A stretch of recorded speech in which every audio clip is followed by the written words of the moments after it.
پورے قرآن پاک میں جہاں کہیں بھی آپ دیکھیں کہ نون ساکن ہو، نون ساکن کے بعد با آ جائے تو نون ساکن کو میم سے بدل کر غنہ کر کے پڑھیں گے اور اسے اقلاب کرنا کہتے ہیں۔ اسی طرح جہاں پر بھی تنوین ہو، تنوین کے بعد با آ جائے تو تنوین کے اندر جو نون ساکن ہوتا ہے اسے میم سے بدل کر غنہ کر کے پڑھیں گے اور اسے بھی اقلاب کرنا کہتے ہیں۔ نون ساکن اور تنوین کے 4 قاعدے ہیں: اظہار، اخفاء، ادغام، اقلاب۔ ان 4 قاعدوں کے بارے میں تو پڑھ چکے ہیں، اب میم ساکن کے قاعدوں کو شروع کرتے ہیں۔ اب یہاں پر دیکھیے گا لکھا ہے میم ساکن کے بعد دوسری میم یا میم ساکن کے بعد حرف با آ جائے تو غنہ کر کے پڑھیں گے۔ ایک مرتبہ پھر میم ساکن کے بعد دوسری میم یا میم ساکن کے بعد حرف با آ جائے تو غنہ کر کے پڑھیں گے۔ اس کا مطلب یہ ہے، یہاں پر آپ دیکھیے گا یہ جو لفظ لکھا ہے فہم، اس لفظ میں یہاں پر میم کے اوپر جزم ہے، لہٰذا یہ میم ساکن ہے۔ میم ساکن کے بعد یہاں پر دوسری میم ہے، جب میم ساکن کے بعد دوسری میم ہو تو اس میم کو اس میم میں شامل کر دیں گے، ادغام کر دیں گے اور غنہ کر کے پڑھیں گے، جیسے یہ لکھا ہوا ہے فہم۔ لیکن یہاں پر کیونکہ میم ساکن کے بعد دوسری میم ہے تو اب ان دونوں لفظوں کو جب پڑھیں گے تو یہاں پر غنہ کر کے پڑھیں گے اور پڑھا جائے گا فَهُمْ مُقْمَحُونَ۔ تو پورے قرآن پاک میں اگر کسی بھی لفظ میں آپ دیکھیں کہ میم ساکن ہو، میم ساکن کے بعد دوسری میم ہو تو وہاں پر غنہ کر کے ہی پڑھیں گے۔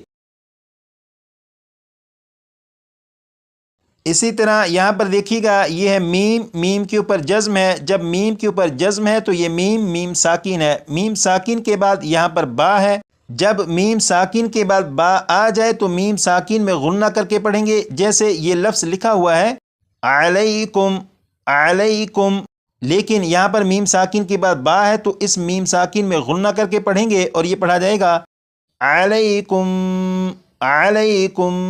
بوکیل۔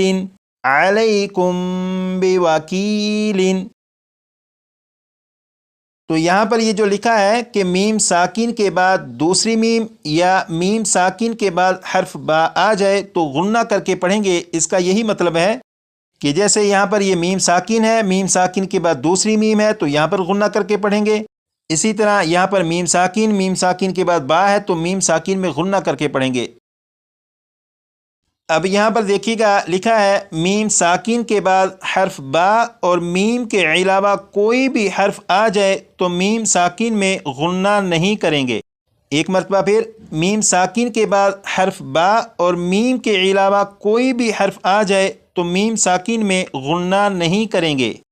اس کا مطلب یہ ہے، آپ یہاں پر دیکھیں یہ الف سے لے کر یا تک یہ 29 حروف ہیں، ان 29 حروف میں سے با اور میم ان 2 حروف کے علاوہ کوئی بھی حرف اگر میم ساکن کے بعد آ جائے تو میم ساکن میں غنہ نہیں کریں گے۔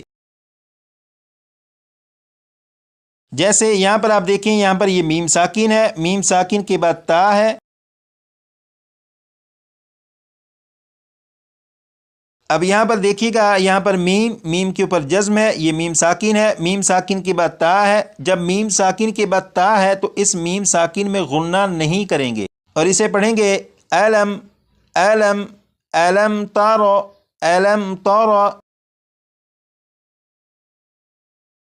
اسی طرح یہاں پر بھی دیکھیں میم کے اوپر جزم، لہٰذا یہ میم ساکن ہے، میم ساکن کے بعد یہاں پر یا ہے، جب میم ساکن کے بعد یا ہے تو اس میم ساکن میں بھی غنہ نہیں کریں گے اور اسے پڑھیں گے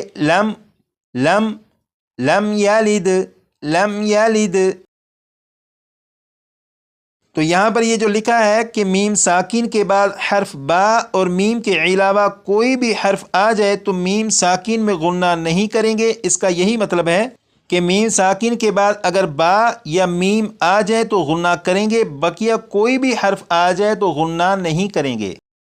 آج کی کلاس میں یہ جو سبق پڑھا اقلاب اور اس کے علاوہ میم ساکن کے جو قواعد پڑھے، یہ سبق مشکل نہیں، بہت آسان سبق ہے۔ آپ کوشش کریے گا کہ کم از کم 25 سے 30 مرتبہ پڑھ کر اس سبق کو بھی یاد کر لیجیے گا۔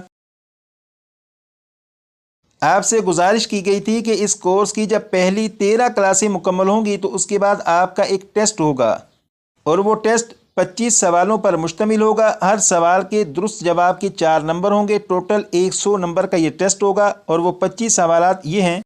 یہاں پر سوال نمبر 9 سے سوال نمبر 16 تک، یہاں پر سوال نمبر 17 سے سوال نمبر 25 تک۔ یہ جو 25 سوالات ہیں، ان 25 سوالات کے جوابات پہلی 13 کلاسوں میں موجود ہیں۔